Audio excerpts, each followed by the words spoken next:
ഇതെന്താ മാലയും പൊക്കെയൊക്കെ? താൻ കല്യാണം കഴിച്ചോ? എന്നിട്ട് പെണ്ണെവിടെ? ഓ, പെണ്ണിനെ പ്രസവിക്കാൻ ആശുപത്രിയിലാക്കിയിരിക്കുക. എല്ലാം വളരെ പെട്ടെന്നായിരുന്നു. എടോ, റബ്ബർ കർഷകരുടെ സമ്മേളനത്തിൽ കവിത അവതരിപ്പിച്ചിട്ട് വരുന്ന വഴിയാ. എന്തായിരുന്നു എനിക്ക് കിട്ടിയ സ്വീകരണം? തൊണ്ട വരളുന്നു. ആദ്യം ഒരു ചായ കുടിക്കട്ടെ, എന്നിട്ട് കവിത ചൊല്ലി കേൾപ്പിക്കും. ഇതാരാത്? നല്ല ഉശരം മാല. എവിടുന്ന് മേടിച്ചാ? എത്ര കാശായി?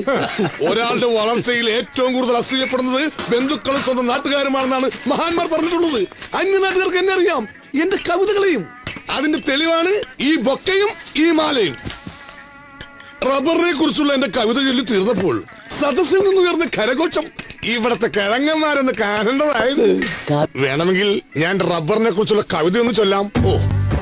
എങ്കിൽ ഞങ്ങൾ പോകാതെ ഇരിക്കടോ.